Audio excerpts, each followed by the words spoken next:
I would not be anywhere in Radio 1 without him being there. I'm absolutely convinced of that. We were both there, have been there, and I'm still there, primarily for the music. And that's what drove him, and that's what drives me. He was always the pilot to me. He was always the guy in front who would always be guiding you which way to go. That legacy of John's is something that nobody will ever match. He would stand up for people, he would tell the truth, he had a lot of courage. He looked after people he worked with, and he cared about people, and he didn't act the big star. Quite the opposite, actually.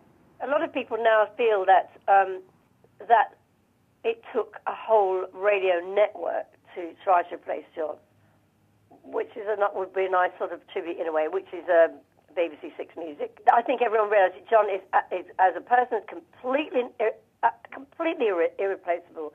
There will never be anybody, I don't think, with his wit and his warmth and his breadth of taste in music. You can call a stage the John Peel stage at Glastonbury. You can have BBC Six Music, or we could even have BBC John Peel music.